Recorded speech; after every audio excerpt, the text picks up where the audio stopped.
Организатор беше Националниот комитет за земјоделско производство, кој е формирано од Друженијето на семејно земјоделско стопанисување и развој на заедницата во соработка со фармерите на Република Македонија и мрежите за рурален развој. Ова беше прва обука во Кавадарци, која организаторот ја оценува за доста успешна.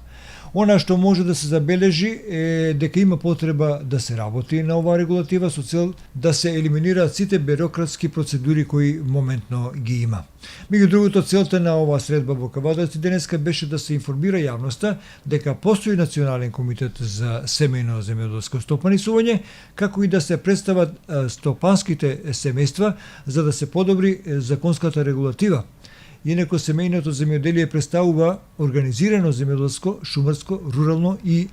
аквакултурно производство кое се заснува и е управувано од страна на семејството, вклучувајќи ги истовремено мажите и жените.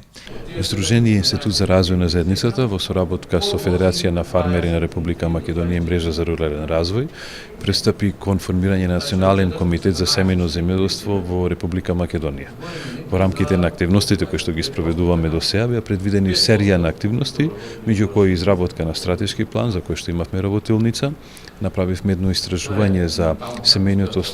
земјоделско стопанство во Република Македонија, кој што резултатите очекуваме дополнително да бидат објавени во следниот период и сега се обидуваме да ја прошириме идејата во регионите во Република Македонија, да ги информираме граѓаните за можностите како семејно земјоделско стопанство, што може да се направи, што можеме ние како организации или во рамките на меѓународното семејство на национални комитети да им се помогне за нивен развој, постигнување на подобри резултати, зголемување на своите приходи и така натаму. Денес сме во Кавадарци, ова е првата обука која што ја спроведуваме, ќе ги споделиме нашите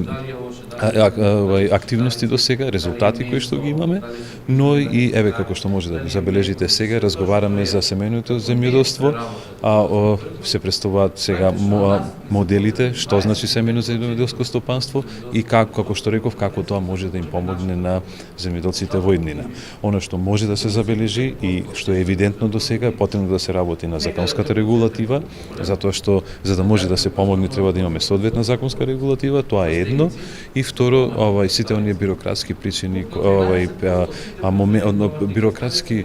процедури кои што делуваат оневозможувачки за развој на малите семејни земјоделски стопанства. Иначе го возборуваме за мали семејни земјоделски стопанства, тоа се посебни социјални единици кои што се во собственост и управувани од семејствата и кои што се таму вработени или остваруваат барем една нето плата во своето семејство како приход од работата на тоа стопанство. Денес е целта прво да информираме дека постои комитетот за Национален комитет за семејно земјоделско стопанисување,